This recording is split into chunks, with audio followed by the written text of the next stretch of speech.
At the age of 14, you was sentenced what? Yeah, What 4 years, to Yeah, the boys' home. I Originally, anyway. I received 12 years. Yeah, 12, but under the Texas Juvenile Determined Sentencing Law. And so what it was, they send you to the youth facility, to the Texas Youth Commission. It was a facility that housed all of Texas violent youthful offenders during their time: capital murder, attempted capital murder, arson, kidnapping, sexual assault, and rape. So it wasn't no other kind of kids there. I got 12 years. I ended up doing like right at 7 years, and I got out at 21. I went back to court on my 18th birthday. That's why I said the 4. Yeah. And so the state recommendation was for me to be transferred to the adult prison system. My lawyer, there were 4 individuals who worked on my dorm. They came back to court to say one thing: this kid got potential to be somebody. Well, how do you know? Based on this negative leadership. I was a gang leader in the boys' home. I was the littlest there, but you wouldn't bother me. Imagine my internet persona as a gang persona as a kid. I seen interviews like people speaking about it.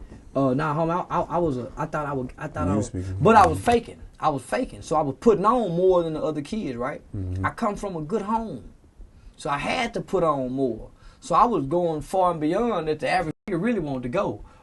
I stayed in lockup. I was a mother. So I earned the name C-Nut. So you heard Dewberry call me Nut sometimes. So that was my crip name, C-Nut. I didn't get that name for nothing. And so once all the older niggas started leaving, I was left to call shots in. So I got there in 91. By the time 93, I'm a shot caller. Little old bitty. And I was a little bad motherfucker. I ain't leave till 98. I ruled from 93 to 98. You wouldn't dare touch me, homie. And I wasn't the baddest, but this is where I learned to get the advantage. Them niggas didn't read books. So I stayed in lockup a lot. I stayed on what they call the LOP, loss of privileges. So I had to stay on the back. So I stayed in trouble a lot. So I read books. And so that allowed my mind to be different than theirs. So I had leadership abilities, homie, because I would read. So when they started dropping gang books, the knowledge of gangs hadn't spread across the country yet. So I was already indulging kind of like a criminologist into the developments of gangs and shit, homie, as a kid. Them niggas was reading 48 Laws of Power. I ain't never read that book. I ain't never read no prison books.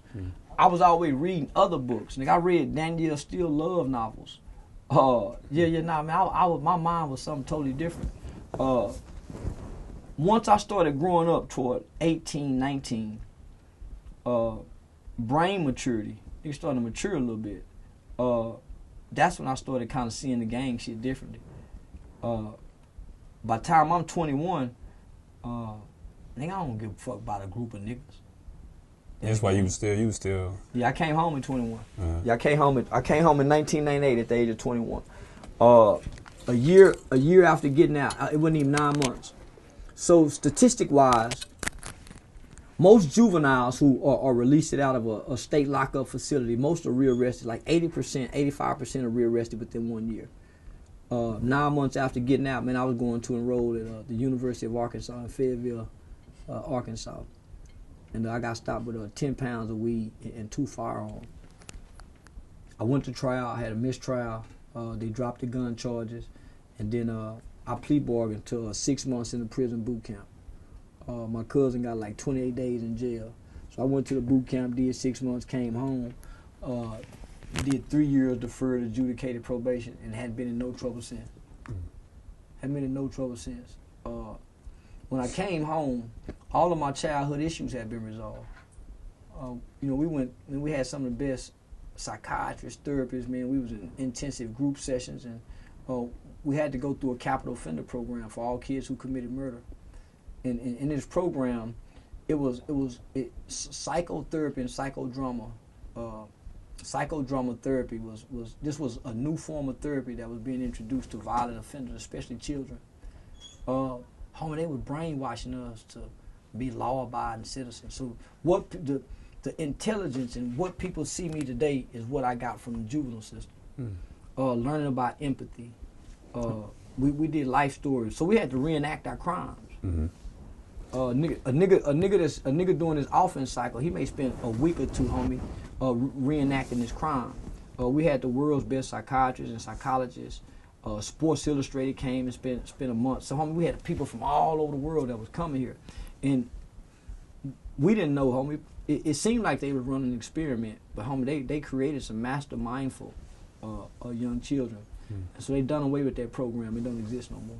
So I'm more advanced, homie. Even though I spent 7 years of my life incarcerated as a kid, because I was in such a program that was centered and geared at rehabilitation, resocialization, and repairing the home of a child. So it was like growing up in a perfect household. The staff wasn't called juvenile correction officers. They was called house parents. So they like our parents. Homie, we had off-campus passes. We can go home on the weekends. We had a football team that played against other schools in the district. So I grew up in like a perfect world. We just gangbang out just to be rebellious. Not, you see what I'm saying? But nigga, it wasn't to the point of niggas really got hurt. Nigga, we just fought. That's all it was.